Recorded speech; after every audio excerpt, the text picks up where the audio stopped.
We went to the wrap party, that this was it for the Andy Griffith Show. When the final wrap party was held and the cameras stopped rolling for what everyone believed was the end of an era, few people in the room truly understood how much tension, resentment, quiet heartbreak, and unresolved emotion had been buried behind the gentle smiles of the Andy Griffith Show. A series remembered by audiences as the very definition of wholesome Americana, but lived by its cast as something far more complicated, because while millions of viewers saw Mayberry as a town built on kindness, simplicity, and moral clarity, the reality behind the white picket fences was layered with clashing personalities, silent feuds, bruised egos, and emotions that would take decades to surface, especially for Ron Howard, the red-haired child star adored by America as little Opie Taylor, whose experience on the show was not always the warm, carefree childhood people imagined. Since even though he shared laughter and meaningful moments with Andy Griffith and Don Knotts, there was one cast member he quietly struggled with, a person whose presence cast a shadow over scenes that looked joyful on screen, and whose tension was so deeply rooted that it sparked a feud even Andy Griffith himself could not easily forgive, a resentment that lingered beneath the surface for years, carefully hidden from the public until time finally loosened its grip, revealing the truth behind Mayberry's carefully curated illusion. The Andy Griffith Show debuted on CBS on October 3, 1960, and ran until April 1, 1968, producing 249 episodes across 8 seasons, with 159 filmed in black and white and 90 in color, becoming one of the most successful sitcoms in television history, never ranking lower than 7th in the Nielsen ratings and ending its final season at number 1, a rare achievement shared only by I Love Lucy and Seinfeld. Yet despite its massive success, the process of making the show was not always peaceful, as it began as a backdoor pilot on The Danny Thomas Show, introducing Andy Griffith as Sheriff Andy Taylor, a widowed lawman raising his son Opie in the fictional town of Mayberry, North Carolina, a setting Griffith himself described as intentionally nostalgic, designed to feel more like the 1930s than the turbulent 1960s during which it was filmed, a world where problems were solved gently, voices were rarely raised, and life moved at an unhurried pace.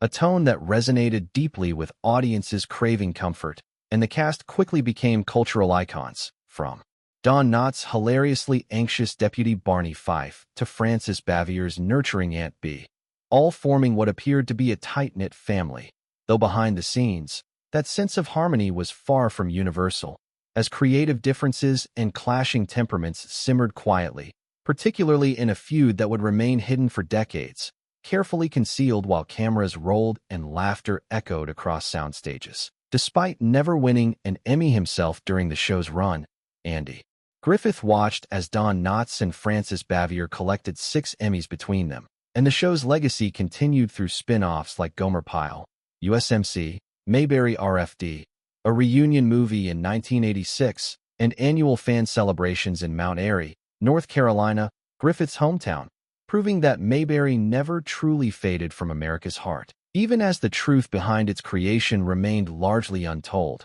Meanwhile, one young boy on that set was quietly absorbing everything around him, preparing for a future far beyond the front porch and fishing pole, because Ron Howard, born Ronald William Howard on March 1,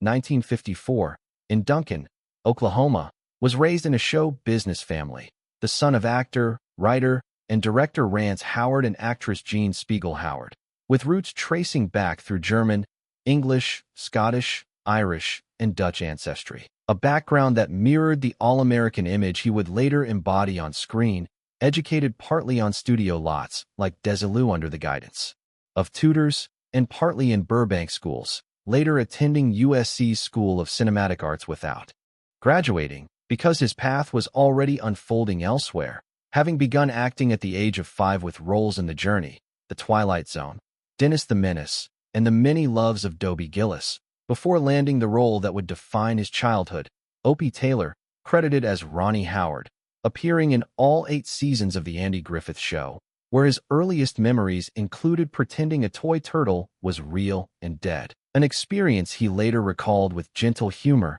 reflecting the relaxed tone Andy Griffith brought to the set, a balance of guidance and warmth that defined much of the show's atmosphere, even as underlying tensions persisted. Although the series leaned heavily into timeless nostalgia and avoided topical issues of the era, its production environment was not immune to emotional friction. And while Ron Howard's career continued seamlessly into another wave of fame as Richie Cunningham on Happy Days beginning in 1974, where his wholesome presence contrasted perfectly with Henry Winkler's Fonzie, building real chemistry on and off screen. Howard's ambitions extended beyond acting, leading him to direct his first film, Grand Theft Auto, in 1977 after striking a deal with Roger Corman. A pivotal moment that launched a directing career marked by steady growth, television movies, and ultimately major cinematic success with Night Shift, Splash, and a string of films that showcased his ability to blend heart,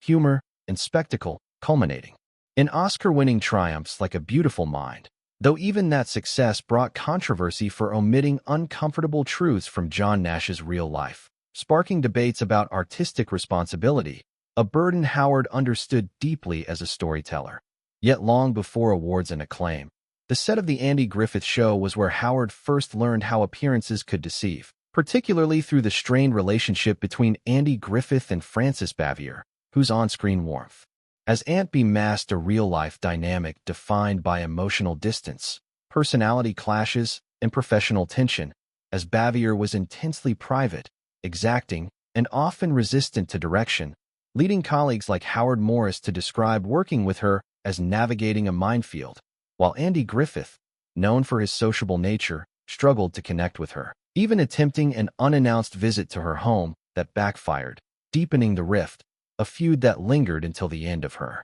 life, when illness brought reflection and Bavier called Griffith to apologize sincerely, acknowledging her difficulties and crediting him with the show's success, a moment of reconciliation that arrived just before her death in 1989 at age 86, after retiring to Siler City, North Carolina, where she lived quietly until heart-related complications ended her life, while Andy Griffith himself passed away at 86 on Roanoke Island, leaving behind a legacy defined not just by nostalgia, but by forgiveness. For Ron Howard, that tension was not abstract, because as a child, he felt it directly, particularly in scenes opposite Bavier, whose cold demeanor contrasted sharply with the affectionate aunt audiences adored, an experience Howard endured quietly, including moments like the infamous pickle episode, where repeated takes forced him to eat something he despised, compounding his discomfort. Lessons that stayed with him long after Mayberry faded into history,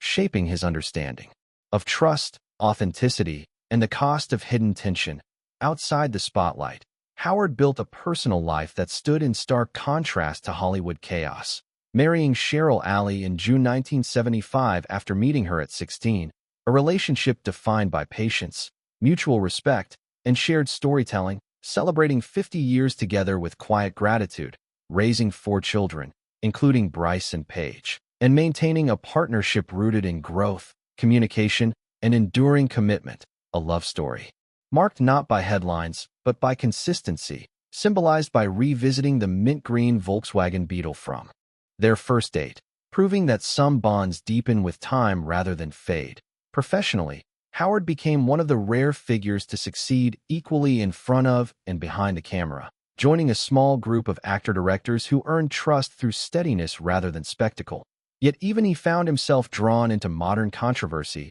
through his adaptation of J.D. Vance's Hillbilly Elegy, a project initially approached as a human story rather than a political statement, only to watch as Vance's later political transformation clashed sharply with the values Howard believed the story represented, prompting a rare moment of public disappointment from a man known for avoiding conflict. An echo of earlier lessons learned when warmth on the surface masked something colder beneath, reinforcing a truth Howard understands better than most, that characters, whether fictional or real, are not always what they seem, that stories carry responsibility, and that audiences must remain vigilant, because the narratives we embrace shape the realities we live in, a sentiment Howard leaves quietly but firmly with viewers, urging them to think critically, engage thoughtfully, and remember that even in the most comforting stories, there is always more happening behind the scenes. before finally inviting audiences to reflect on the films they've seen, share their thoughts, and continue the journey by engaging, subscribing, and stepping into the next story waiting just beyond the screen.